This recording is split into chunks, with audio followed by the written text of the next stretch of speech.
Hello. So I am Amy Noel Parks. I am a former elementary school teacher and a current MSU professor. And my current research focuses on place, so I'm super excited to be here talking to you about this, although I am really disturbed by the giant picture of me. I'm going to pretend that's not there. Okay, I actually want to start by tying what I'm going to do to what MAISA and Deborah were talking with you about yesterday. So I'd like you right now to remember a time when you learned to cook or bake something. A loaf of bread, a roasted chicken, a cake. If like someone out there has literally never learned to cook or bake, you could think about a time you learned to knit something or build a table or whatever. But I want it to be like a specific thing. So not just I learned to cook or I learned to bake, but I learned to cook this thing. And I want you to just make a couple quick notes. So who was there to support your learning? What tools did you use? What happened when you made a mistake? How long did it take you to feel confident? How did you feel during that learning process? What did practicing look like? And what did assessment look like? So now I'm going to be quiet for a minute and let you think about that.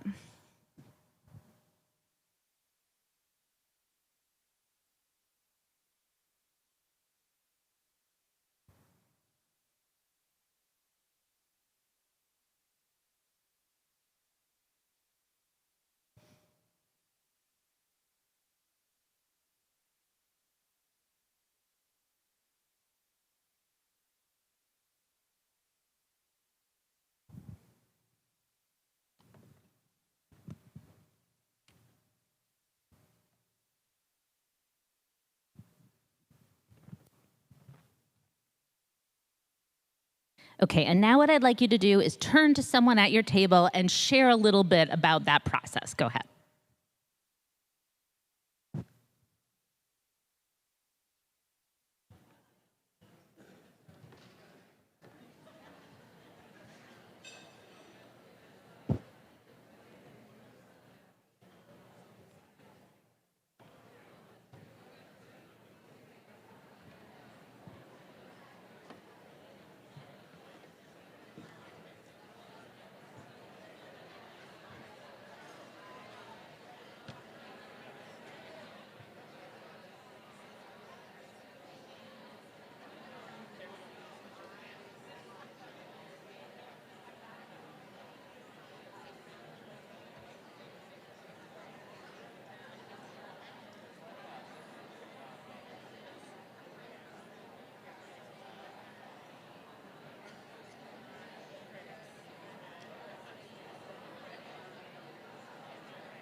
All right, can I bring you back together here?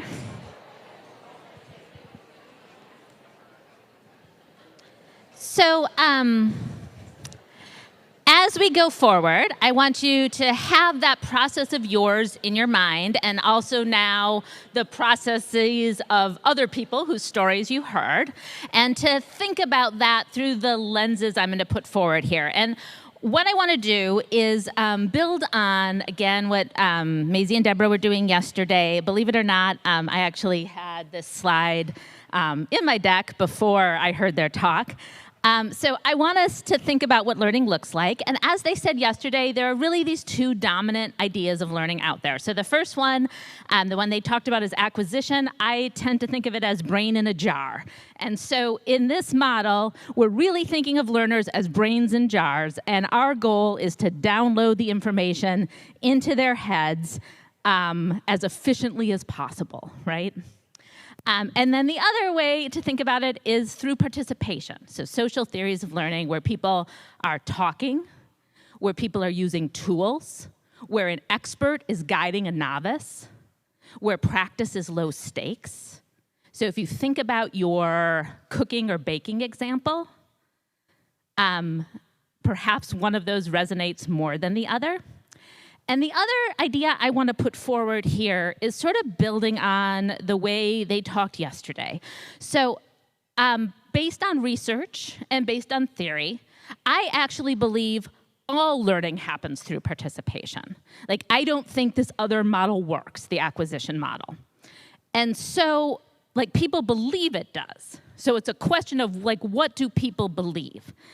So if we think about those videos yesterday, I think in both classrooms, kids were learning through participation. The question is, what are the practices that they were learning to participate in?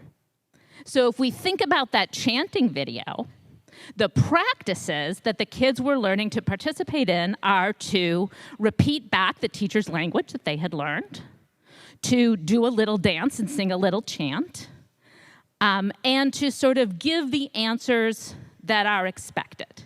That's what they learned. In the other classroom, I would say the kids learned to play a game. They learned to take turns. As Deborah pointed out, they learned what it felt like when they lost, which actually I think is a really important thing for little kids to learn. But I don't actually think that in either classroom, kids participated in decomposing 5. We didn't see that. In the hoop game, we saw the teacher doing almost all of the mathematics except counting, right? Like, how many are here? 2. How many are here? 1. Altogether, that makes 3. Like, I know she can decompose 3. But I don't know, like, what the kids can do. And similarly, in the other video, I hear the kids chanting. I hear the kids saying this adult language that clearly they picked up from the teacher the day before, but I don't see them decomposing 5. But because children will learn to participate in the practices that we engage them with. And so if we believe that learning happens through acquisition, through brain in a jar, then we're not going to think very carefully about what practices we're doing. We're going to, like, try to move that information, and often what kids learn to do is to follow directions. And I'm going to go off script here in a way I really shouldn't. This is going to get me in trouble. But this is true in literacy and in mathematics. So if what we believe is kids need to learn to make letter sounds, the most important thing is that they learn that T goes T, then we can engage them in the practice of calling out letter sounds, and we can engage them in the practice of reading nonsense words so they can make the letter sounds, and we can assess whether they know the letter sounds, but you know what? That's not the practice. The practice is reading, understanding, and enjoying a book. And so if we want kids to engage in that practice, that's the practice we have to do with them. And similarly in math, my fans over there in the corner, similarly in math, if we want kids to know the number sequence, to be able to count, then we can engage in this, like, sort of rote-looking activity where we say the number sequence, and we do actually have to do that. Like, kids cannot inquiry out the number sequence, right? Like, that is not going to happen. We have to tell them that. But if we want kids to understand quantity, and we want kids to understand how addition works, and we want kids to be able to understand how to use mathematics in their lives and to solve problems for themselves, then they need to do all those things, and we can't just, like, try to put that information from our head to theirs. We have to let them do that mathematical work. I feel so validated. Can I, get slides again? So, can we get slides on this? Are they up? Okay. So when I was thinking about cooking, this is not an actual picture of me and my grandmother, but it is a representation. My grandmother taught me to make strudel. She was a first-generation Serbian immigrant, and actually she could make phyllo dough by stretching it out with her fingers over the table until it covered the whole table. It was so thin, she would say it has to be thin enough you could read a newspaper through it. I never, ever learned to do that, despite many, many hours of practice, but I did learn from her how to make strudel with store-bought phyllo dough. But even that took a lot of practice, right? Like, it's one of the troubles with strudel is it can get really wet and you have to crisp it up, and there's all these little tricks to do. But over time, working with my grandmother, working with these materials, I got to be pretty good at it. And so, like, if we think about that example, like, what is the assessment? The assessment is the strudel came out like golden brown and people like to eat it and it wasn't soggy. And actually, my brother tells a story. He also learned to make strudel. And he said, Amy, the first time I made it, it was like an apple burrito. So that's like a failed assessment, right? But both Josh and I learned to make strudel like through this process of working with our grandmother. Another way we could think about strudel learning is, well, you can read this recipe. You can read it right now if your eyes are good. And then I can assess you on it. So how many apples do we use in a strudel recipe? What is the order of the steps in a strudel recipe? How many servings does it make, right? And you could probably read this recipe and pass a test, get 90% or whatever mastery is, and then would we say, oh, you have learned how to make strudel? You have not learned how to make strudel, I'm sorry to say. You've learned how to read a recipe, right? That is the practice. And what happens all the time in education is we mix up reading the recipe with doing the thing that we care about, right? We have all these assessments that are proxies for the thing we care about instead of the thing we care about. And what we all need to do is get our eyes back on the thing we care about. And I'll say this is true in PK5, it's also true at the university, as Dave and I were talking about yesterday. Okay, so because I believe learning happens through participation, the next thing that is going to happen is you are going to participate with me. So I have 2 games on the tables, and I'm going to go through how to play them in a minute. I think I'm going to give some logistical directions right now. If you have fewer than 6 people at your table, then we're going to get 20 minutes all together. I'm going to warn you at 10 minutes that it's time to switch. So if you have fewer than 6 people, you can all play one game and then at 10 minutes switch and play the next game. If you have more than 6 people, it might be more enjoyable to break into 2 groups and each of you play one game and then switch. I don't have any emotional stake in this, but the games are made for 6 or fewer. Okay, so I'll say I picked these 2 games, one, because they're great games for kids. They deal with mathematics that's important in elementary, but also they're pretty good games for adults, like Clumsy Thief. I play with my family at Christmas, not because I'm trying to teach anyone math, but just because it's fun. And also they're pretty good for kids. So Clumsy Thief is made for kids 8 and up, but there is a Clumsy Thief Junior that's for kids 4 to 8, but it's not as much fun for adults, so that's why it's not here. And then Tiny Polka Dots is a game that really you can play all different kinds of games with depending on your age span. All right, and because I tend to jump around in my brain, I'm gonna let these videos explain what to do with with Tiny Polka Dot. They have, dozens of games in there that you can play. This one is familiar to adults, and that's why I'm bringing it out today. Let's learn how to play 21 or Bust. This is the Tiny Polka Dot take on blackjack. It can be a lot of fun for kids. We recommend this for ages 7 and up. They're going to get a lot of addition practice. And since we're going to use the whole deck for this one, they're actually going to really interface with all the different suits and dot arrangements. We start by dealing out 1 card face down to each person and 1 card face up to each person. Great game for between 2 and 6 players. I'll be dealing, and I just ask, well, do you want to hit or do you want to stick? Now, if this is your card that you're looking at underneath, well, maybe you'll say, I want to hit. I think I can get closer to 21 without going over, without busting. So you'll say hit, I'll deal you another card, and I could keep giving you hits until you're ready to stop. In this case, I think you're going to want to stick because you have 8, and 8 more is 16, and 5 more is 21. This is a perfect hand. So you're going to definitely stay because you've got a great hand there. Now it's my turn. I'm looking at a 6 and a 6. Well, I'm going to hit as well. Oh, and I got a 10. 6 and 6 is 12, plus 10 is 22. I busted, so I'm out this round. You win it. Whoever gets the highest without busting wins the round, and we can keep playing until the deck is gone. Whoever wins the most rounds. So that's 21. And then here is how to play Clumsy Thief. Clumsy Thief is a little more intense. You might have to go back to the directions in the box. But here they go. Can you add two numbers that equal 100? Then you can play Clumsy Thief. Players start with 7 cards. Look for any 2 cards that add to exactly 100 and place them face up on the table. When the dealer says, Go! look at the remaining cards in your hand.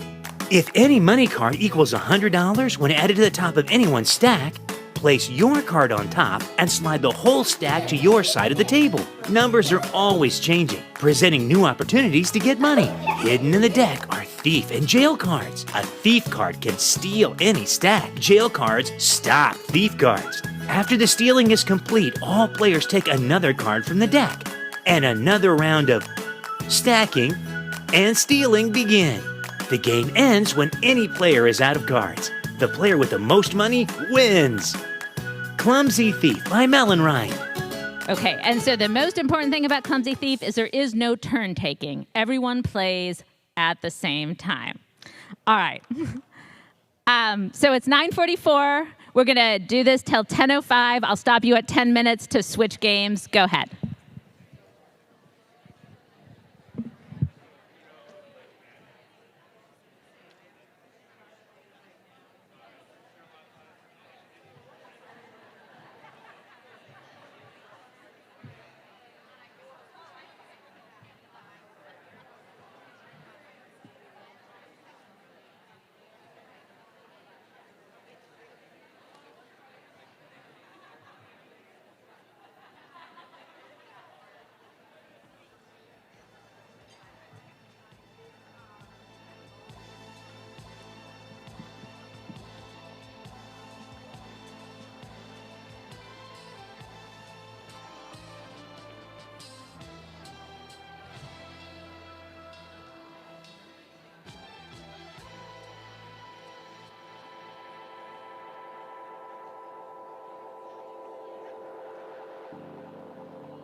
Yeah, well, I woke up literally in the middle of the night and I was like, I know how to say this to the script.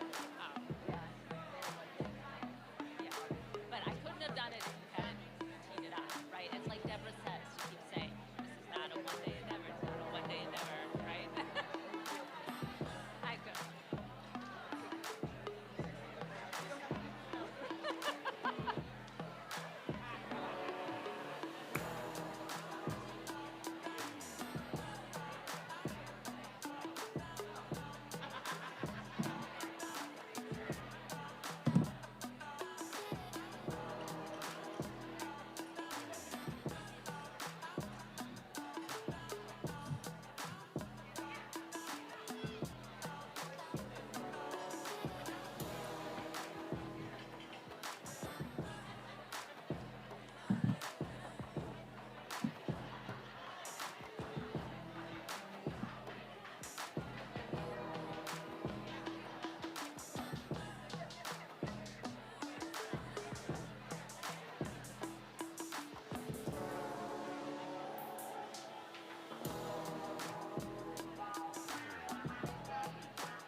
All right, everyone. Hello. It's about time to switch to the second game. So if you have not tried out the second game, wrap up your first one and move on.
All right, I'd like to ask everyone to wrap up games, put things away, and come back together.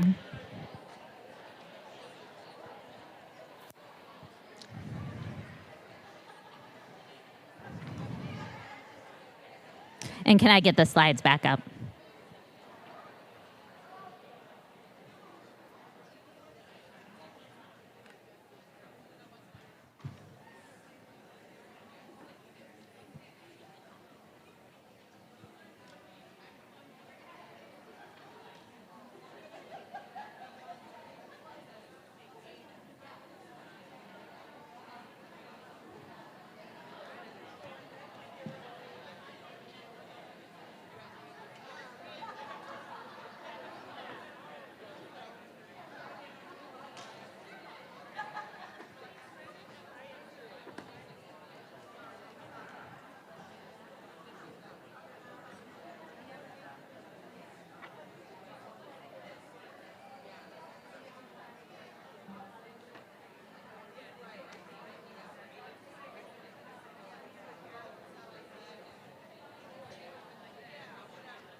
I'm going to be up here doing waterfall in a minute.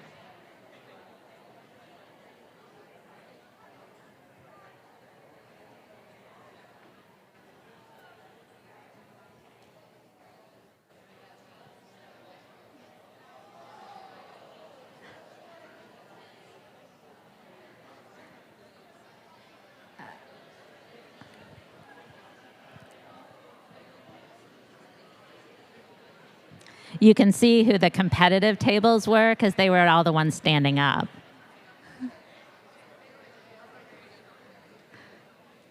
All right, let's come back. And the first thing I'd like you to do is on your own, either on a piece of paper or your computer in your head, think about both games and what made them fun. What were the sort of qualities of the game that made them fun for you? And right now, I really just want you thinking about you, not what would make it fun for kids, but what made it fun for you.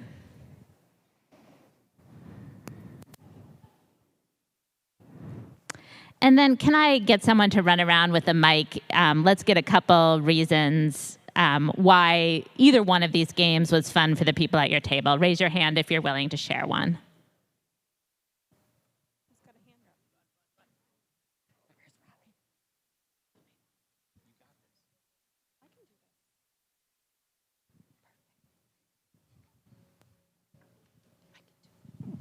I love games to begin with, but these particularly because I've never played them before. So the novelty. Yep. Good. And I'm sorry, Jill, but the saw was up here in the opposite end of the room. Up in this far corner, or over there, either way, all the corners. That's what we're going to do to Jill today. We noticed that there was some strategy and some chance, and that kind of leveled the playing field for all of us. Yeah. So good games have both strategy, so you can get better at them. If a game is pure luck, it's not that interesting. And there is chance, so a person who is really good at whatever the strategy is can't completely dominate. So both those things. I'm talking about Clumsy Thieves, but I like to play games too, but I don't like to wait for everybody to do their thinking. So I liked that everybody was playing at the same time. Yeah, people, especially people who are, you were one of the tables standing up. People who are super competitive really get into this game. I work with teachers in Nashville, and one of them is so competitive. So she'll sit at a table and play with her kindergartners, and she is not letting them win. Like, she is out there to beat these kindergartners every single day. It's really great, actually. Okay, now I want you to do another quick thinking. What made the games mathematical? And I want you not just to think about the content of the math, but the mathematical practices that you engaged in or you saw others engage in while they were playing the game. And on that one, why don't you talk at your tables about what you saw and noticed?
All right, I'm gonna bring us back together here.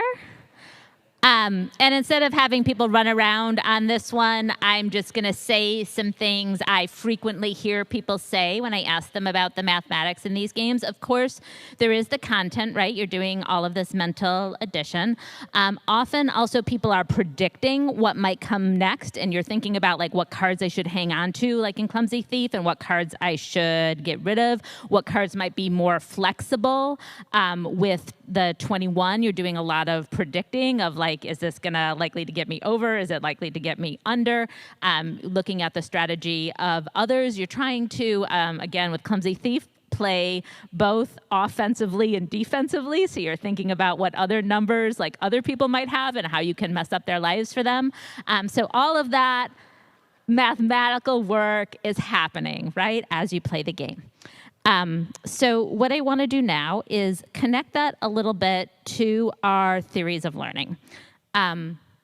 So one thing I'll say is, like, playing these games was super boring for me. Like, I'm standing up here, no one's looking at me, no one's laughing at my jokes, it's very quiet. I had to go talk to my friends and drink my iced tea. And I point that out for two reasons. One is because often that's one of the reasons it's hard to teach like this, is like it's actually much less interesting as a teacher because all of the intellectual activity is happening out here instead of up here. But you know what? That's the work. The other thing I will say is, like, teachers, classroom teachers, would have a lot to do during that 20 minutes that I did not have to do up here, right? I have this vast team supporting me in everything I'm doing. Teachers do not. And so if we think about that really disturbing video from yesterday and that teacher who was so much at the end of a rope, and we think about how we are complicit in putting teachers in a position where they snap like that, if the expectation is first graders will be sitting silently at their desks, they will be filling out their worksheets the way they are supposed to, there will not be any laughing or shouting or whatever, there will be no breaks for you as the teacher, because to get or first graders to do stuff like that, it takes your constant vigilance. People are going to snap. Whereas if I am in a school where this is the image of instruction, the children are more relaxed, and I am more relaxed as a teacher, right? So we are setting up environments when we go in and we make a decision about, are the kids in this room on task or off task? That is contributing to that video where people said, oh, that would never happen in my school. I would never let that happen, right? If you have talked to teachers about time on task, you've been part of making that happen. And I know that's super hard to hear. I mean, it's hard for me to hear. I can definitely look back at practices in my classroom where I'm like, that was not great. That was not great. But we have to confront that. This is not about a bad teacher. I mean, I was saying to MAISA yesterday, maybe in this case it is in fact about a bad teacher. But for the most part, it is about the conditions that we are creating for people to work in. And so this movement toward play is both about a belief that learning happens through participation, and play lets people participate. And y'all were engaged, right? Like, you were talking, you were laughing, you were playing this game.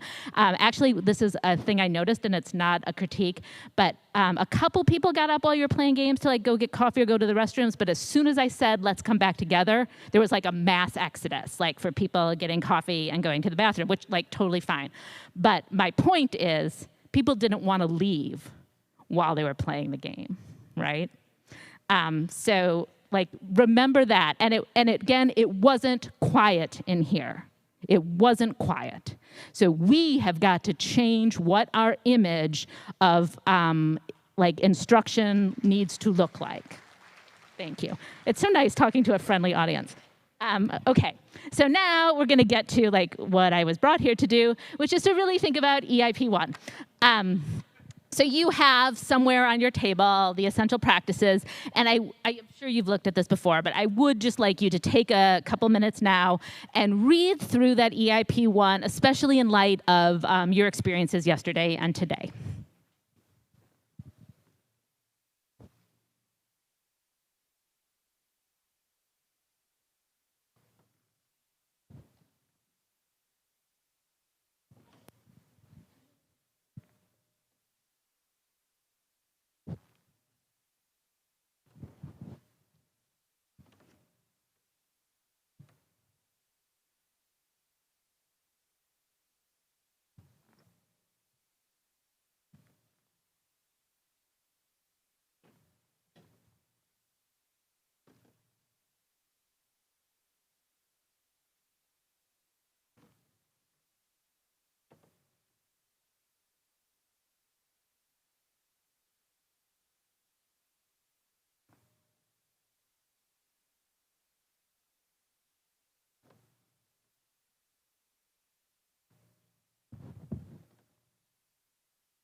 All right, so as you finish reading at your tables, I'd like you to have a conversation guided by these two questions. Where did you see connections between the gameplay we just did and EIP 1? And then how would you imagine that a playful classroom environment supports learning if we see learning as social, experimental, connected to the material world, and constructed by the learner? So whatever these two questions prompt for you, go ahead and talk about that at your tables for a few minutes.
All right, let's come back together again. And I think I am going to have my microphone people jump up again on this one.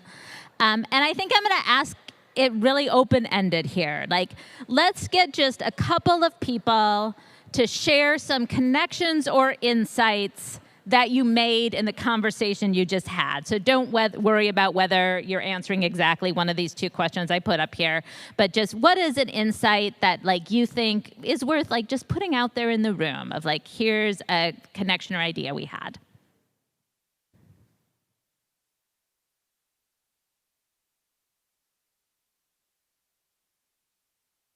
This is the problem with open-ended questions.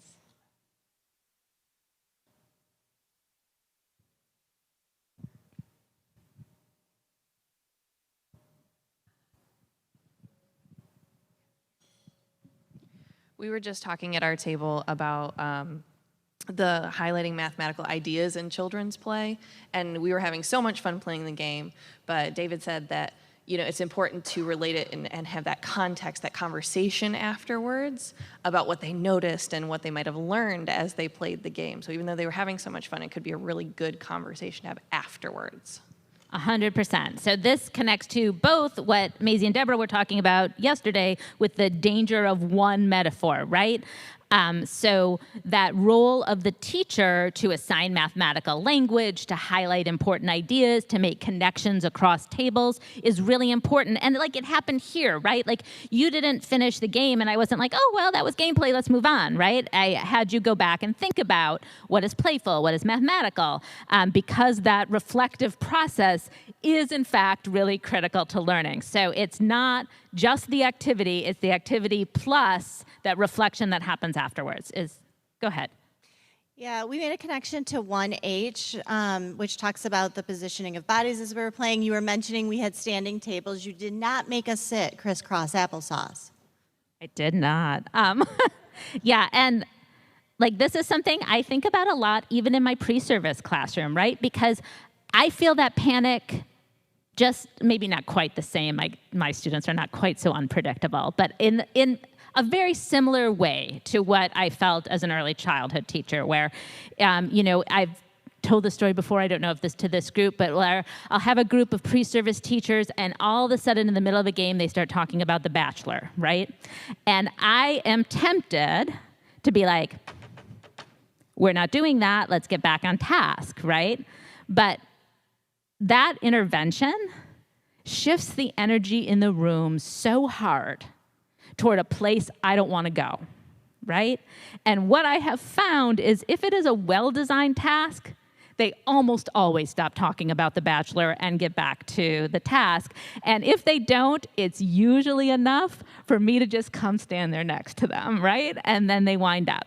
So recognizing that in a playful space, children might move their bodies in ways that we have been taught not to see as learning. Like I've learned so many nightmare phrases during doing this work. Dave yesterday taught me avoid the void, which I just think is one of the most horrific things I've ever heard said. It's this idea that we should like fill kids constantly with noise and chatter so they never have a moment to think, because if they think, then they might have a thought that's different from ours and get off task. The other thing is this slant thing. So what does learning look like? It looks like sitting up, leaning forward, whatever the hell the other letters in that phrase are. Like that is insane. Learning looks all different ways, and if we're spending that kind of energy regulating kids' bodies, we can't really be engaging them with ideas. Thank you, Dana, for bringing that up. That was a soft pitch. Okay, so all of these benefits. Oh, go ahead, Jill. Let's get that last one. We just have a couple online. Our Marquette location says the classroom setup and arrangement, along with having enough materials, is imperative for successful opportunities to use games to play in the classroom. Opportunities for children to play together, but also play a game independently if they choose. They loved the games up there. And 100% on the independently, like I was talking about being an introvert, which I know when I'm on stage it's hard to believe, but it's true. It's hard for some kids to be in a tiny room with 25 other people all day long. And so giving them spaces where they can withdraw a little bit and recover and play a solo game, really important socially. Are we good online, or is there one more? Good, okay. All right. So we get all these benefits, right, from doing playful learning in early childhood, but one of the objections that I often hear is like, but it's not efficient, right? It takes too long. It doesn't address the content. Like with Clumsy Thief, wouldn't it be better just to be like 80 and what makes 100, 70 and what makes 100, or to have them fill out a worksheet. But this is where we have to keep our eye on the long game, right? Like our goal is not to produce correct answers. Like we don't win teaching if at the end of the week we have the most worksheets with correct answers, right? Our goal is to create mathematical thinking. And when we get too focused on producing correct answers, or when we get too focused on explicit instruction, it devolves into the video I'm going to show now, which is a satire, but I think it will look familiar. So the idea behind these kid snippets, which if you have not watched them, they are broadly hilarious, is they have kids act out some scenario, and then they have adults voice the kids and act it out with their bodies. So here is, like, I think a very typical explicit instruction moment in math.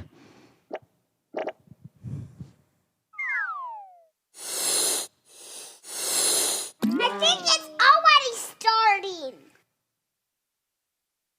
Okay, here's your homework. First let me tell you the directions.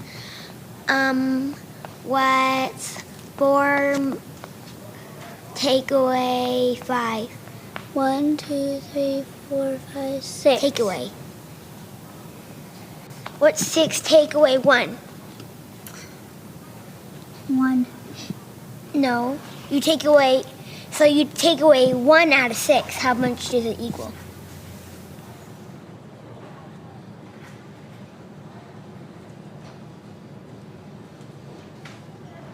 What's 10 minus 1? I don't know. 1, 2, 3, 4, 5, 6. 6, 7, 8, 9, 10. Nope. Take away 1. How much is this? 1, 2, 3, 4, 5, 6, 7. Nope. 1, 2, 3, 4, 5, 6, 7, 8. And 8 and 1 more. And add 1 more. How many does it equal? 1, 2, 3, 4, 5, 6, 7, 8. 1. It makes 9. See how you take away? You take away 1, and it equals 1. Do you get it now? Yes. Try again. 1, 3. Yes. Good.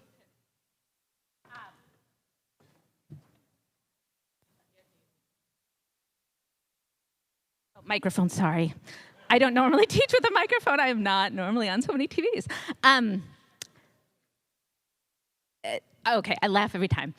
Because it is so true, right? Like, if you have been a teacher, you have had that moment, right? Like, we have all had that moment where you're just like, oh my God, just say the right thing, right? And it happens in whole class settings too, right? The way I see it in whole class is someone has a work page from the math book up on the smartboard, and all of the children have the page in front of them, and I'm like, what is the answer to 4 plus 7 or whatever? One kid says 11, and I'm like, okay, we're all going to write 11. Like, what is 11? Yep, that's right, it's 2 ones.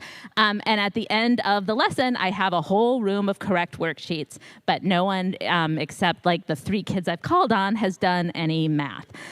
So explicit instruction is tempting. Like, I know it's tempting. It seems like just so much more efficient, right? Like, we can do this, we can produce these correct answers, we can all feel good about ourselves as teachers, but it is not doing the work. It's not doing the work. It can't ever do the work because the kids have to do the work. They have to participate in the practice in order for them to do it. And like the practice that like these imaginary kids were participating in this video was not math, right?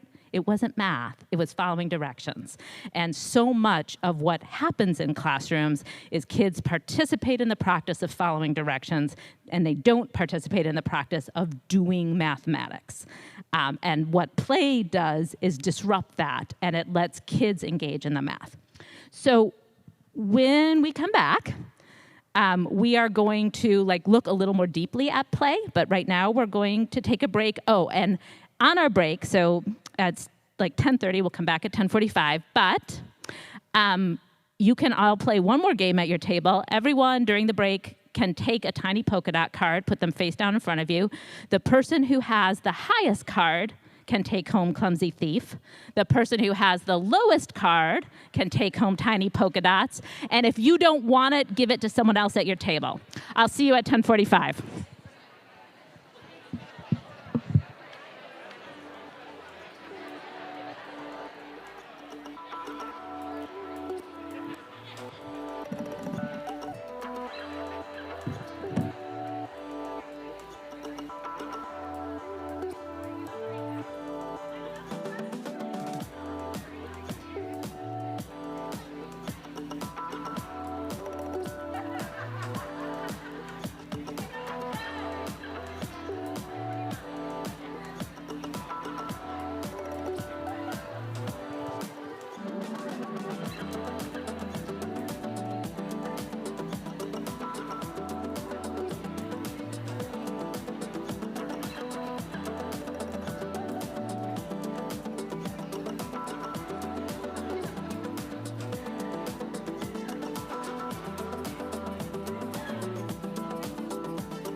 Okay, so now is the part where I attach some academic language to the things that we've been talking about. I want to talk a little bit about what play is.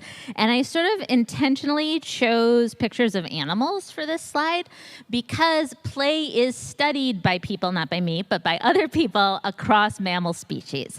And I think it is really interesting that play is something that is found pretty much across mammal species. So if we look across animals, the sort of definition that play researchers have settled on is that it includes these qualities here, that it is first pleasurable, that is voluntary, or it has aspects of choice. So you can opt in and out of things in play. That it's repeated, so people come back to play experiences again and again. That it is exploratory. Often people are trying to find something out through play, whether it is little children trying to figure out like how do grown-ups interact, or animals trying, like you see those bears, they are trying to figure out like how do grown-up bears defend themselves, and they're messing around with each other as they try and figure that out. It is not stressful, so play. This is sort of an aside, but like once I was giving this talk on joy to this group of math ed researchers, and they were like, okay, but how do we assess this when we go into teachers' classrooms? I was like, you don't. Like, that is a nightmare question. So like, one outcome that I don't want from this experience is like people going in with their little checklist to say like, oh, you're a score of 8 on the playful scale. Like, let's try and get you to 9. Like, we're not going to do that, okay? Play can be social or solitary, so we talked about that with the games. And it can be imaginative or use interesting materials. It doesn't have to. So that's, as we move forward, that's the definition of play that I'm working on. And I'm not going to do a big deep dive into research, but I'll say broadly, play is a growing area of research among human beings, and not just now among young children. Like most of the previous research on play really did involve like kids birth to like really even only age 5 or 6. But now there's like a growing group of researchers who are really interested in play in adulthood and what it does for adults socially and what it does for adults intellectually. There are people looking at like successful engineers, and one of the things that they find is that engineers who are really good at solving engineering problems or coming up with new things are people who like did a lot of play and tinkering when they were growing up and still do play and tinkering. That stance of exploration and playfulness helps them in their work. So we know like people get creativity. People who play more are more creative in problem solving. I think we can see why. Perseverance. So like when kids build block towers and they fall down and they build them again and they fall down, like they learn to come back over and over again and work on this problem. Spatial relationships and geometric thinking. This is especially true with block play and puzzle play for little kids.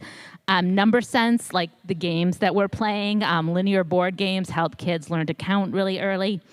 Oral language, vocabulary, storytelling. Like we had the room earlier. It was full of people like talking and laughing.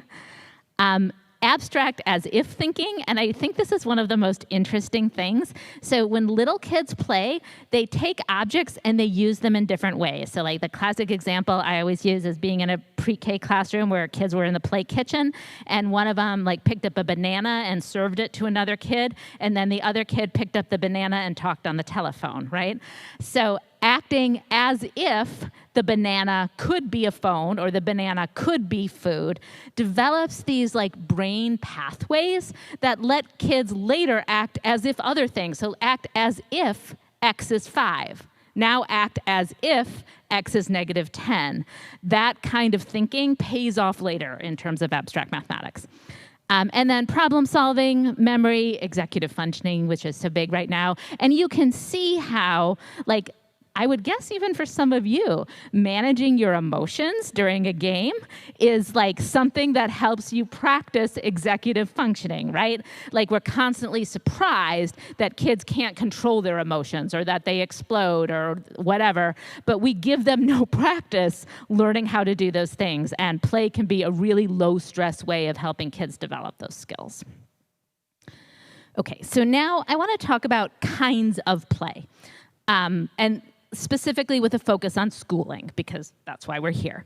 So free play might be the thing we think of most often. And free play is when children get to decide what to play with, who to play with, how long to play. Adults might set limits, but they're really for physical or social safety, right? Like, don't run with those scissors or whatever.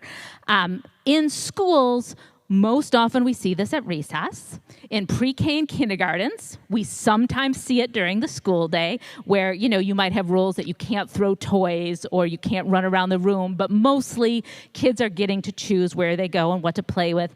And definitely researchers call this the gold standard of play. It is actually really important that adults and children have these moments of free play in the day. It pays off in the long run, both in terms of cognitive and social functioning. And then guided play. So in guided play, adults are scaffolding through the materials, and we often have a learning goal in mind.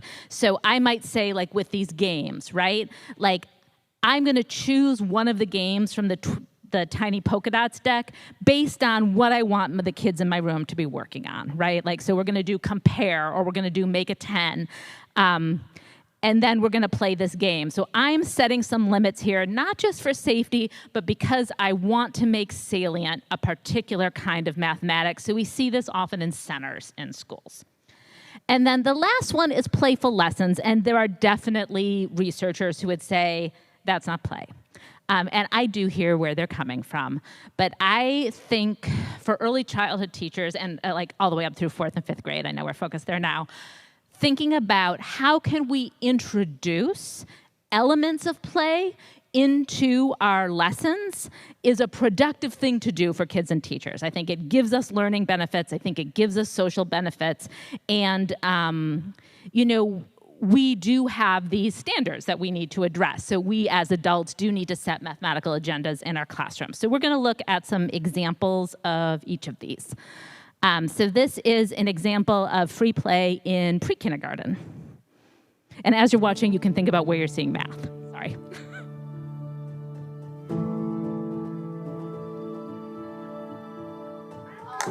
This bigger.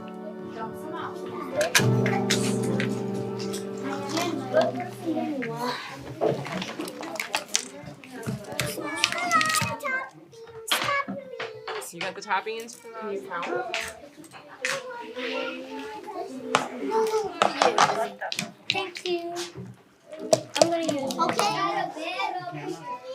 Here's yours. 1, 2, 3, 4, 5, 6, 7, 8, 9, 10. Good job. Okay, which one has the most? That one. That one. How do you know that? Because Melon makes a big melon. Because it made a big mountain or tower Yes. when they stand up. Okay, which one has the least? That one. Nope, the least, the smallest. Which one is the smallest? Is he right, Obs? Yeah. Yes. 1 is smaller than 10, so that it has fewer cubes. Are you all done with it? Yeah. Yeah? Are you going to go play someplace else? Something? Yes. You stacked all the Unifix cubes. What is that? 4. 4. Let's see, are you going to make a pattern or are you going to... They all have numbers. How are you going to play with them? By counting. You're going to play with them by counting. Okay. So what number was that? 1. And how many ice cream scoops did you put on? 1. Perfect. That's how you do it, like this. Oh, no, you're supposed to only go that way. 1, 2, 3, 4, 5. All right, what comes after 5? 6. 6. 1. 2. They don't really connect together, though. 3. 14. Can you count?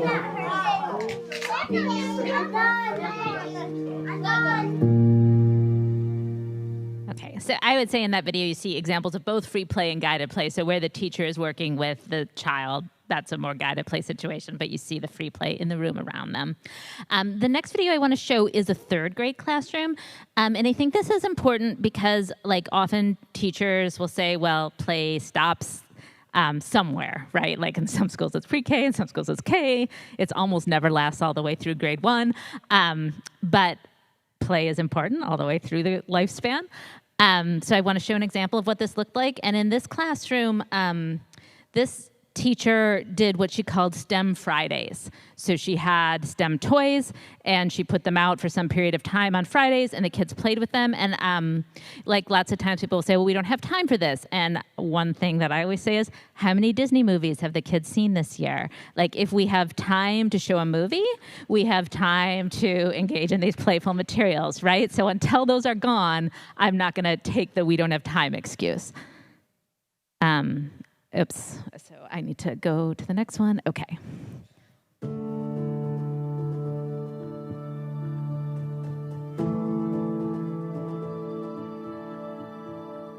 Okay, you ready? 3, 2, 1. You got me.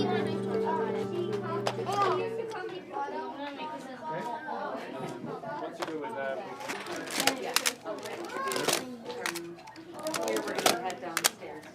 Oh, wait.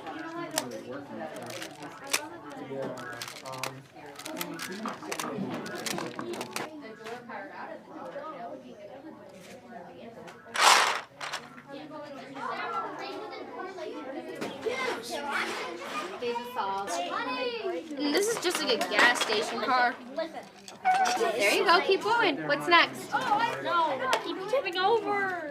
So do you have them the right way? Double check and look it, because if it's not standing up, that might mean maybe there's a Build these. There you're at. Build these. Yes, how's happening? All right, you can finish yours. Marley, what do you make it? Okay, I don't want this one anymore. Flower. I'll grab you another one. That tower game is Block Siege, which is another Easy. really great game if you're looking for math games.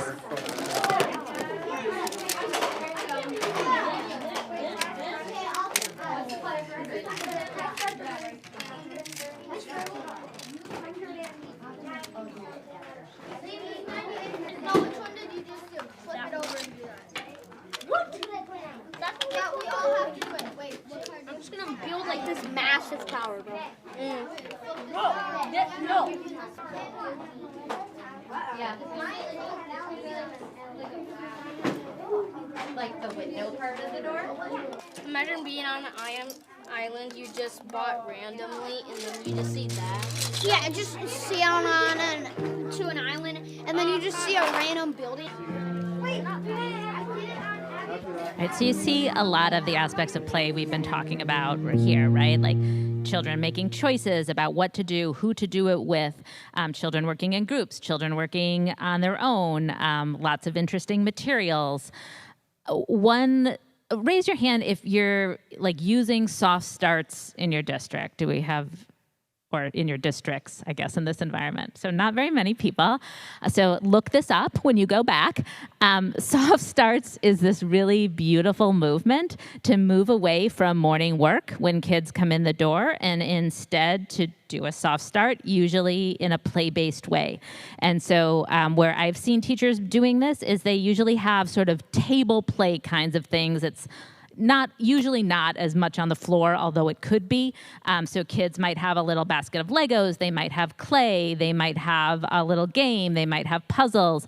And instead of coming in and doing morning work, they get one of these things and they do it, and it creates a more relaxed entry into the day. It lets kids talk to each other a little bit instead of the teacher having to go around and being like, get started, get started, get started. Like kids are actively engaged in what they're doing. And if a kid comes in late, they haven't missed any work that they have to make up, right? They're not behind, and they're like less likely to be late, like because they're lingering in breakfast or whatever, because they have something that they're looking forward to when they get into the room. So particularly in the upper grades, soft starts can be a really nice way of introducing free play into the day. I also work with a teacher who does not do it at the beginning of the day. She does it for her last 15 minutes, and I know she has said it has cut down a lot on her chaos at dismissal, which was honestly always a challenge for me as a teacher. Okay, So I want to move now to guided play. This is an example in kindergarten. It's a super short image of a center. So this is a mathematical task the teacher set up. They're playing a game where they roll a dice and then they have to use pattern blocks to fill up this caterpillar.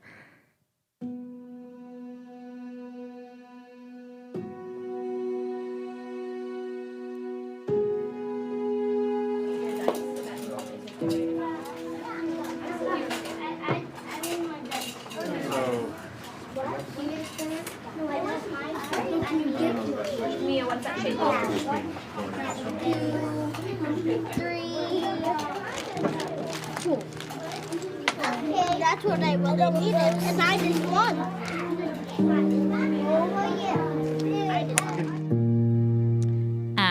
And there, I want to highlight, well, first of all, how the teacher sets it up. So in this one, kids are making choices about what to play and who to play with. I'm not 100% sure on the rotation system, but it's like one child each day gets to pick a box of the available centers and take it to a space in the room, and then other children choose who they're going to join, and then they stay with them for whatever this period of time is. And then the other thing is the intentionality around the materials. This is a really great game to support geometric thinking, as long as that caterpillar is black and white. Because when the caterpillar is black and white, the kids are forced to think about what does the shape look like and how does it fit in this space and do I have to rotate it? But as soon as the caterpillar is in color, they are no longer thinking about shape and they are just thinking about matching the colors. So guided play requires a thoughtfulness about materials that I would say actually free play and playful lessons, I mean, you should always be thoughtful, but they don't the demands aren't as high. Because if I want children to play in a way that really engages in mathematical ideas, I have to be super intentional about what am I giving to them to make that explicit. And then somehow I missed a slide, but the other guided play example I would give is the games that we just played. So that doesn't need to be elaborated, but any kind of game where these constrained rules and they bring out mathematical ideas is another example of guided play. Okay, so now I want to do one example of a playful lesson. So this is a lesson taken from the Bridges curriculum for grade 1, and it's in the geometry unit. And the kids get this sheet that has these nets, and they have to decide whether the net will fold into a cube or not, okay? So already this is a pretty good lesson, right? It's hands-on, it's experiential, but the teacher in this classroom, I think, brings out some of the playful aspects of it by increasing social interaction and by, I would say, gamifying it and having them like predict ahead of time, is this gonna make a cube? And then when they're doing it with a partner, then they're finding out like, am I right? Are you right? Are we both right? Are we wrong?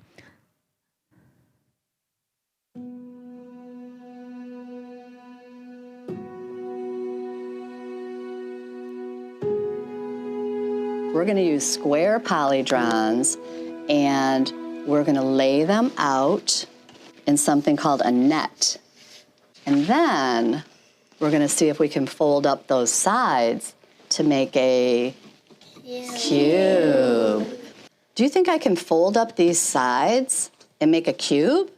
I want you to think about it for a minute. Let's make a prediction, okay? Put your hand by your heart. So everybody show me what you think right now. I wonder if every time I lay my square polydrons out in a net, do you think it will always make a cube? I'm thinking about it. Do you think it would always make a cube? Will you turn and talk? Shapes can do it, but not like they all can. They wouldn't have one on this side. So first, we have to make our what? Our prediction. All right, take a look at that net. But at least you could tell it was a yes. Because look at, we have 2 more, right? We put that at the top. That's okay. Cool. Yes or no? Did it make a cube? Yes. Then we're going to come over here and make a prediction. All right, so let's make a prediction about the next net. I circled one. No. Let me try a different one. The J does not. Hold on. What happened? Wait. Well, it doesn't make cube. We were wondering if every net, no matter how we laid it out, would fold up to make a cube. Some of them won't and some of them will. And you just have to build them to see if they are or if they're not. Oh, what else did you notice? Some of the cubes didn't have like faces. Some of the cubes were. So you're saying when you folded up some of the squares that they didn't have faces on? Where it was open? No faces? Yeah. Could that be a cube with no faces there? No. All right, boys and girls, you learned a lot today. You did a lot of good thinking and learning, and we're going to work some more with some other polydrawn shapes, okay? Okay. So again, this is a relatively traditional lesson, but we can see the playful aspects introduced into it. So what I want to pull out in particular is the exploratory frame on this lesson, right? She could have started with the idea of not all nets make a cube, right? And she could have had children repeat that back to her. She could have had them chant it. But instead, she starts with this open question.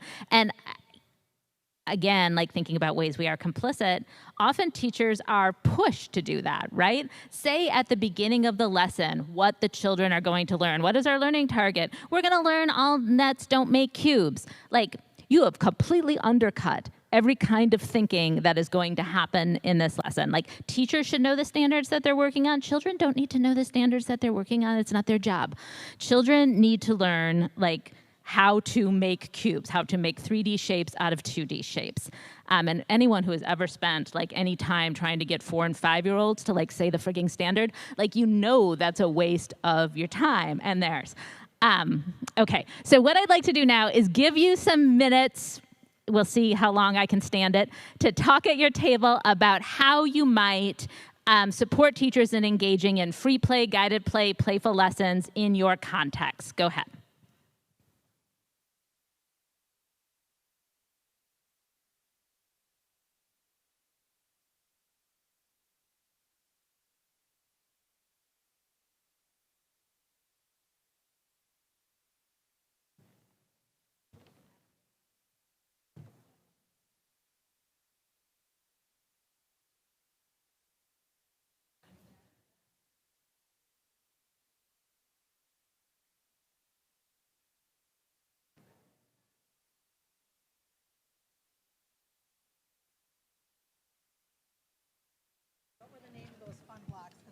Oh, the Bloxy? Is that what you mean? It's BLOCKSI. Try that, see if that works.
All right, let's come back here. And I'm wondering if there are groups that would be willing to share. Here's an idea we had for something we're going to try that might be productive to lift up to the whole group. So who is thinking, okay, we're gonna try this thing?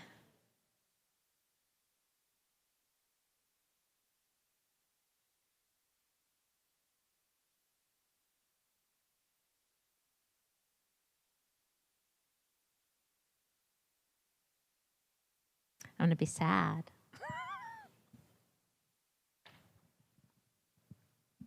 I come from the early childhood world, but we talked about how the game aspect might lend better to incorporating play in the older grades, where I'm real big on social emotional, so it encourages that back and forth conversation. If I might not know how to do something, I can look over at a peer and see how they're doing it, that sort of thing. So it encourages those problem-solving skills and that social emotional learning. 100%. It's definitely a way that people in upper grades, teachers, administrators in upper grades feel a little more comfortable bringing play into the classroom space.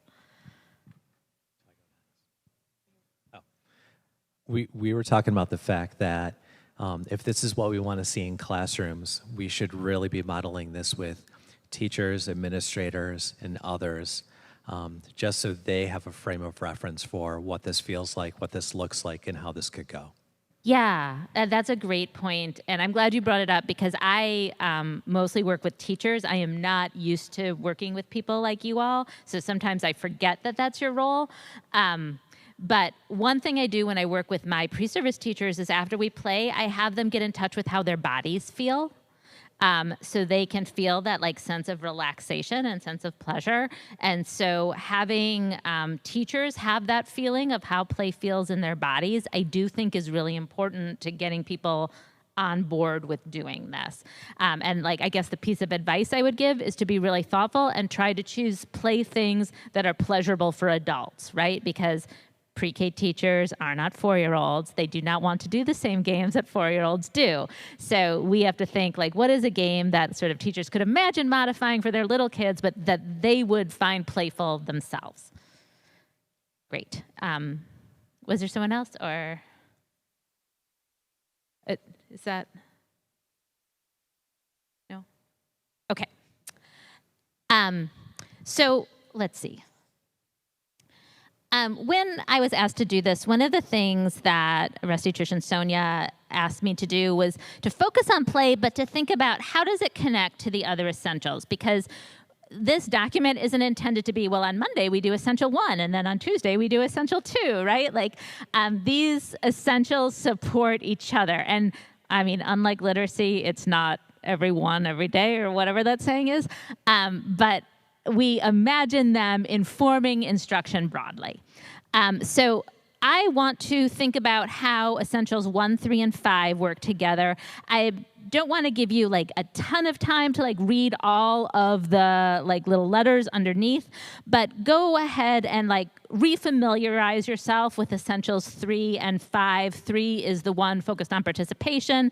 5 is the one focused on cognitively demanding tasks.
All right, so as you've looked at these, what I would hope that you're thinking in your head is, okay, I see how Essential 3 is really connected to play, right? Essential 3 is how do we create structures in our classrooms to get as broad a participation as possible from our kids? And I think it is relatively apparent why play would support broad participation from kids. Essential 5 is about choosing cognitively demanding and implementing cognitively demanding tasks from the curricula. And sometimes people see that as like in opposition to play, as something like we can have rigor or we can have play and we just have to like alternate back and forth between them. But what I want to make the argument to you and like use a lesson to do it is show that when we lean into play, often we make tasks more cognitively demanding, not less cognitively demanding. So we're going to be looking at a kindergarten geometry lesson, and this is important because we're going to need to think about like what is it kindergartners need to know about geometry. So if we think about the standards, the big ideas are they need to identify and describe shapes, and then they need to analyze, compare, create, and compose shapes, and they work on both 2D and 3D shapes.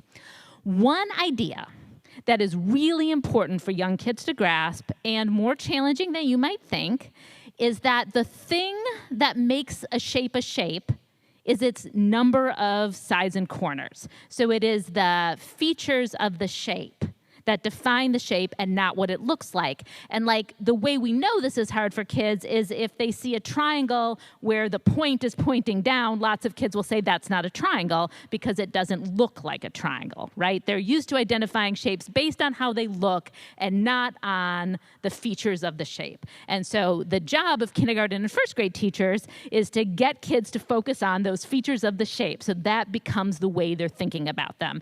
And that is the goal of the lesson that we're looking at. Okay.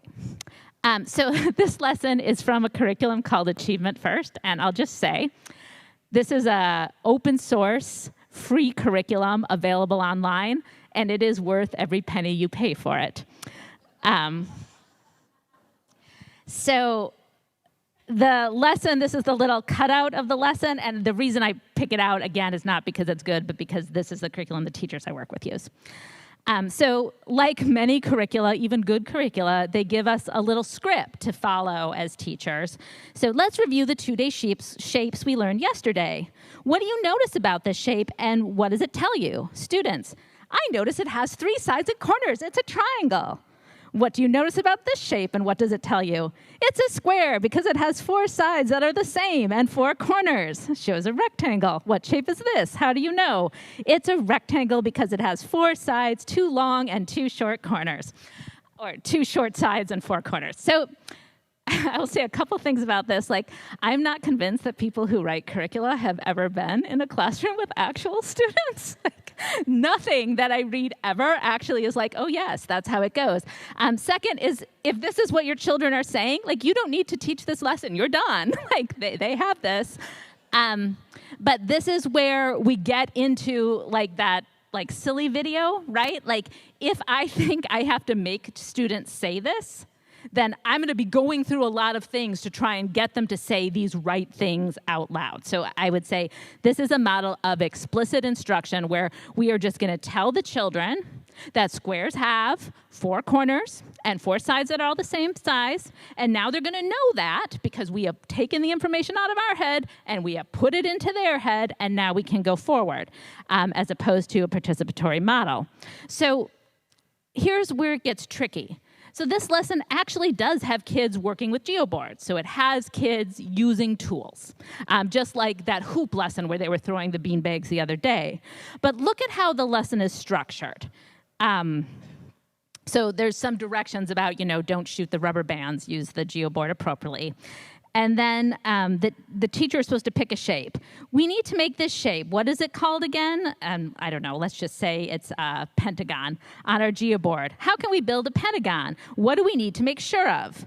We need to make sure it has 5 sides. We need to make sure it has 5 corners. These are the 2 strategies that the curriculum highlights. And then you're supposed to have a student come up and build a pentagon, and you're supposed to build a non-example. And then we say, how do we know this is a pentagon? And the kids say, it has 5 sides and 5 corners. And why isn't this a pentagon? It has only 4 sides, or whatever they say.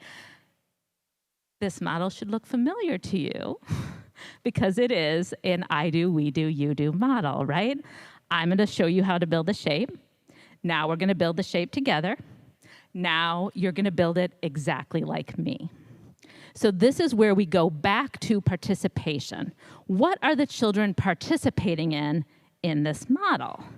They are learning to follow the directions of a teacher, to make something exactly like you. They are not learning to engage with analyzing shapes or composing shapes on their own. So with the teachers that I work with, we think a lot about how we can modify a task in this curriculum to make it more playful, more participatory, and more cognitively demanding. And I'll tell you the cheat code. If you just think about making it more playful, the other 2 things just happen.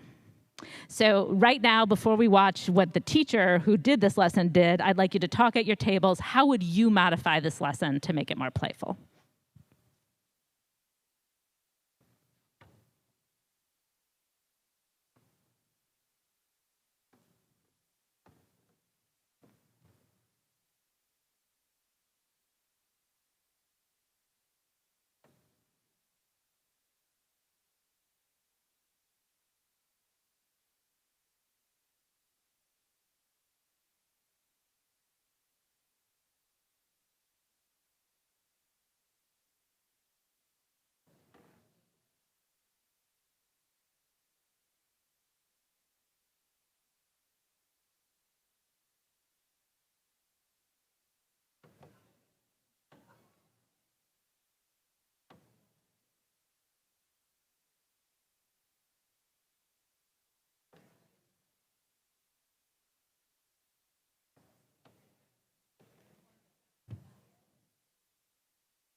Okay, let's come back together. So the kindergarten teacher working with this lesson decided that what she was going to do is do an opening where they had some conversations about shapes, and then put the kids in centers. And actually, she had 3 different centers. We're only going to look at 1 today. This is a center based on this lesson. So, but in this one, instead of telling the kids, make this shape, make this shape, make this shape, she had a set of shape cards, and kids could pick which shape they wanted and then make the shape on the geoboard and then talk to the people at their table about it. So it was really a pretty simple modification. Really what she did was gave kids choice, gave kids opportunity for social interaction, and let kids take the lead in doing the work. Now, in the opening, she had this conversation with kids where she was asking, what is this shape? What is this shape? And she was trying to get them to see that a square was still a square even when you rotated it. And the kids kept saying, now it's a diamond. And she was like, no, it's still a square. And they were not having it. So what you are going to see is her coming up on the group at the table of the geoboards, trying to re-engage kids in this conversation. Oh, wait, stop. Is there a way I can make that stop? I'm sorry. I forgot to tell you something about the video. So this video is not as beautiful as our Michigan videos. It's from a research project, and it was taken on a GoPro camera. And if you know those, it sits in the middle of the table, and it records in 360, so I can see what all the kids are doing. The result is when you watch it here, it's unwrapped, like taking a globe and turning it into a map. And the reason that matters to you is it's going to look weird because people won't seem to be looking at each other while they're talking because they've been unwrapped. So the little boy, blonde boy in the corner is Malcolm, And he is the person who is really objecting to this. The girl in the middle, little black girl, is named Sydney. She is like trying to explain this, and it looks like they're both talking to the camera, but actually they're talking to each other, and that just felt like important context to understand the video. Diamond, square. Like this? Diamond, square. Look at it. Look at it, Malcolm. Square. Diamond. Wait a minute, sit down.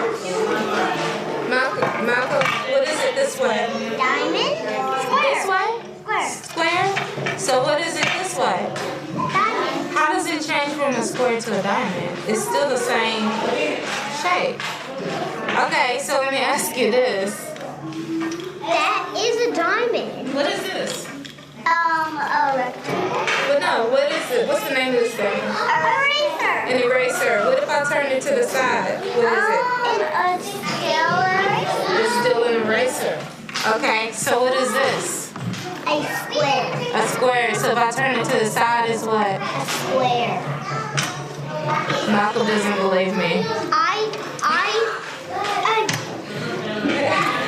Really? It's a diamond. What is it right here? Is there any square? What is it? What? Are there any diamonds in your bag? Okay. Theo, what is it? It's a square. So what is it now? Diamond. It can't change from, how is it going to change from a square to a diamond? It's a square.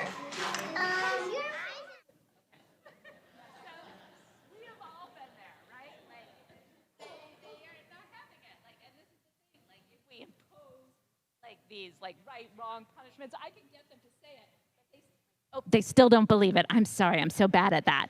I was just saying we've all been there. This is a fabulous teacher. She talked to me later. She's clearly very frustrated in this moment, but then she walks away, and the children continue with the activity. What's this, everyone? A square. Square. And that's the road is like this. What is it? How does this change? Except, what if you have a triangle? But when you flip it over, it still looks like a triangle because all the sides are the same. So what's this? Triangle.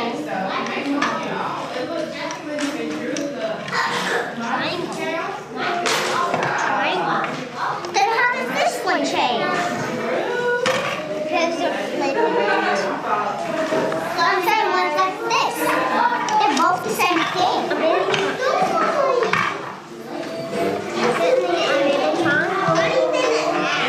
See, they're both the same thing. Look, when I flip it over like this, they're both the same thing. Okay, so here we see Tiana not only working through this idea herself of the square is the same, but making a mathematical argument, right? Which is one of the mathematical practices. And we have a kindergartner doing it in this classroom, like mobilizing her tools, trying to convince her classmates that this is the mathematically correct idea, right?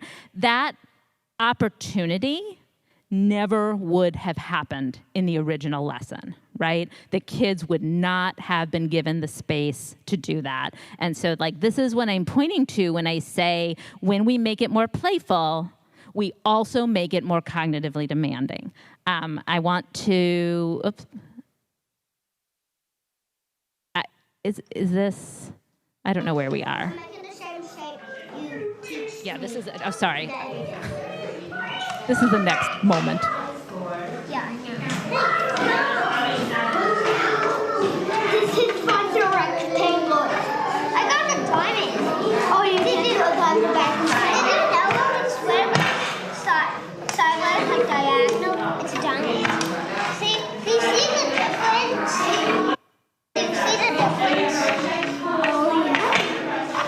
This is actually a square. Look, this face is diagonal. So did you hear that at the end? He says, this is actually a square. It's facing diagonally. So he gets there, which as a researcher, it's great, it's gold. like, are kids always going to get there in that one lesson? Like, maybe not. But this is, again, where the work is not efficient, right? It takes time for kids to build that idea for himself. But he's going to carry that idea with him now, right? In a way that he never, ever would have carried it with him if he had just gone along with Mrs. Knight when she just sort of said, this is still a square originally. And I also want to shout out this teacher. She's fabulous in a lot of ways.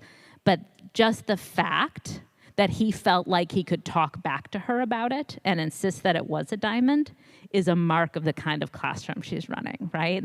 Like, this is someone who is making space for kids to share their actual mathematical ideas, right or wrong, as opposed to a classroom where only right answers are valued.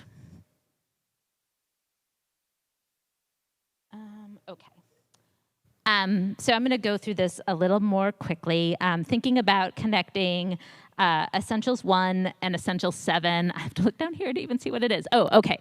This is a story-based problem. So I'm not even going to have you, like, you're welcome to open up and read it while I'm talking, but I'm not going to stop talking. So this is just the essential that says we should be giving kids word problems. We should be giving them story problems during the day. And like, a story problem lesson may have some aspects of play where maybe we're getting to choose materials, we're getting to talk to other kids, but it's not super playful. But often we can incorporate play in one of two ways. So one way is to take children's play, like that we observe them doing at recess or during a soft start, and turn that into a word problem. So we're drawing on a context that they're familiar with. Or we can take a word problem and let them explore it more in play, which is the example I want to show now. So the video I'm going to show is that's another kindergarten classroom. This one is in, it's in a Detroit suburb. I don't remember which one, I'm sorry.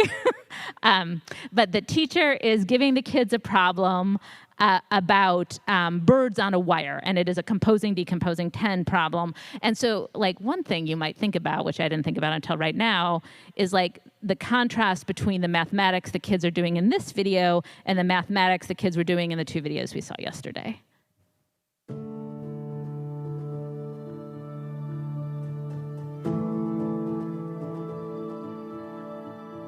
We're gonna go ahead and get started. And I'm just gonna show you this picture. What do you notice? What math noticings do you notice? I'll give friends a few moments to think. Thank you for not shouting out. Owen, what do you notice? I see three birds. Uh-huh. And 2 birds. Okay, he sees 3 and 2 birds. If you agree with Owen, you can agree with him. You give him 2 thumbs up. Okay, what do you notice? I notice 2 and 2 and 1. You notice 2 and 2 and 1? It makes 5. Yeah, that is a way to make 5. Now, boys and girls, I want to show you something today. Raise your hand if you've ever remembered using a 10 frame. Oh, yes. But this looks a little different than a 10 frame. This is called a 20 frame. How can we show those 5 birds on the 20 frame? Put the dots where. Put the dots where. So how many dots are we going to put at the top? And the dots represent the birds. 3? Okay. 3 and 2. 1, 2, 3. And then how many birds? 2 at the bottom, on the bottom wire? And that does represent 5. You're right. Now, with those 5 birds, what I want you to do is I want you to turn and talk with somebody next to you. How else can we place these birds on the wire? How else can we place these 5 birds on the wire? Turn and talk with someone. I heard some really wonderful things as I was walking around. Faith, can you tell us what you and your partner shared? 2 could be on the top and 3 could be on the bottom. Okay, so she said 2 could be at the top and 3 birds could be at the bottom. Do you guys agree? Yes. Okay, so does that still give us 5? Yes. Yes? I'm going to read you the math task today. I have the numbers covered because I want you to make sure everybody's listening to the story. On the way to school today, we saw birds sitting on 2 wires. Give me a thumbs up if you see those 2 wires. Find as many different ways to show those birds on 2 wires as you can. You can use pictures, words, or numbers. We'll also be using some math tools to show your thinking. So now you ready to see how many we're gonna decompose today, break apart? On the way to school today, we saw 10 birds sitting on 2 wires. Today, I want you to find as many ways to show 10 birds on 2 wires as you can. At your table, you have some math tools today. You get to use either 10 cubes or 10 counters. These counters and cubes, we're gonna pretend that these are the birds on the 2 wires. So remember, if you need to use a 20 frame, you're pretending that these are the 2 wires. So we're using 10.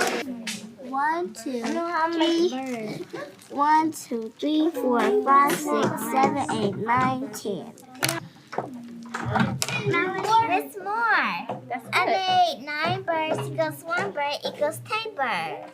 2, 3, 4, 5, 6, 7, 8, 9, 10. Good job. So how many do you have at the top? 1, 2, 3, 4. Okay. And how many do you have at the bottom? Let's start off with Logan. Tell me one of the ways you put the word birds on the wire. How many did you, tell me one way. Put 5 with 5. 5 and 5, so you put 5 on the top and 5 on the bottom. So like this, you said 5 plus 5 equals 10. 10, good. Okay, that's one way. Did anybody get that way? Yeah, lots of people did. All right, let's try. Melanie, can you tell us one of the ways you got 10?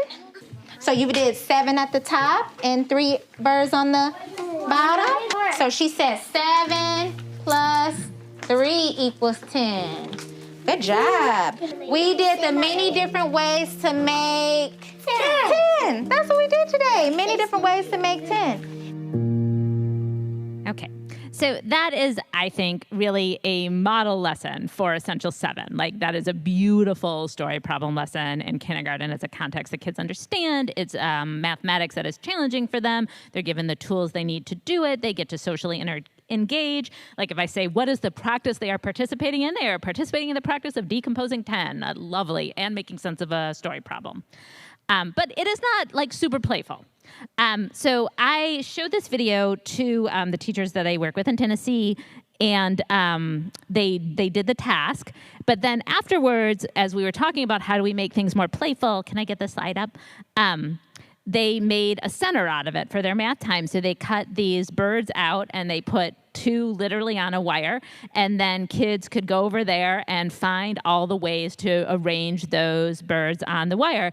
And then, like, they did this super simple thing that I wouldn't have thought of. They gave them a dry erase marker to write on the window. And, like, writing on the window was really exciting. So all of a sudden, kids were recording how many birds were in each place, and they, like, wanted to write as much on the window as they could, so they were finding all these different ways.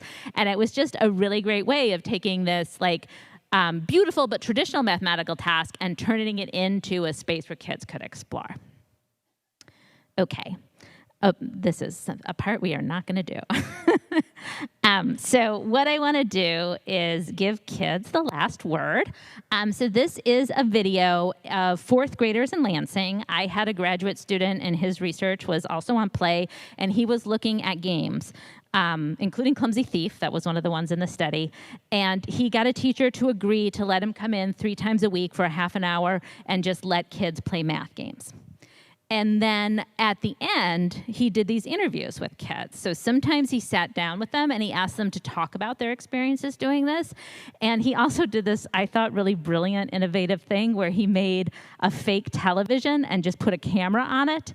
So it was like the confessional room, like on a reality TV show. So the kids could go in there at any point and sit down and just talk to the camera. And you won't see this in the video, but the question behind the television was, tell me about math, tell me about play, joy, and learning. That's what it said. Tell me about play, joy, and learning. So I'm going to let the kids talk. I just want to be able to, like, stand up without, like, getting yelled at. Freedom. Like, without, like, being like, sit down. Like, Freedom? To move, to stand up, to throw away stuff. And you can always use it when you grow up. And it's my favorite part is because you don't really necessarily leave your friends out of it. You get to hang out with your friend, just like my buddy here. Who's gonna drive? Cam. Here, Cam. Right here. Dang, Cam. Oh, yes. Has to go back. Oh my God. Do.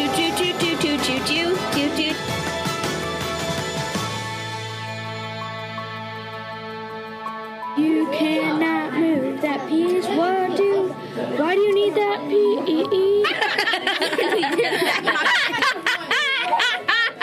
That's my bio. There you go. No, stop it. That make me really. I'll kill. I'm stealing it back. Give it back. No, stop. You're saying that you don't like school because it is hard, but you are choosing hard work. That's fun and hard. That's hard. Fun, hard stuff. That's what I want to say. Okay, and school is not fun hard? No.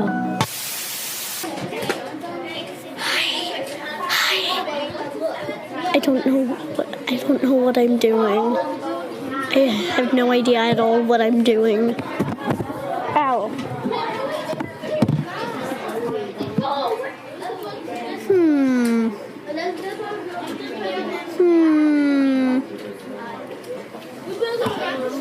I like playing.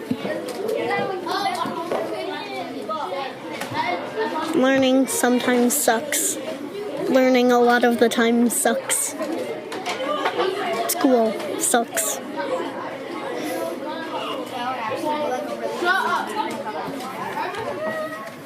I wish the last two words on these were the same thing.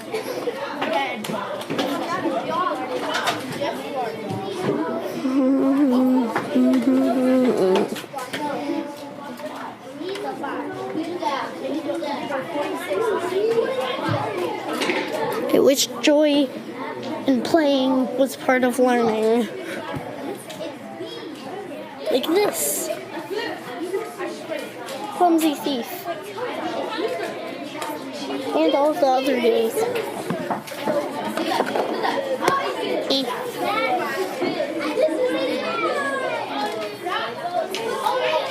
Bye.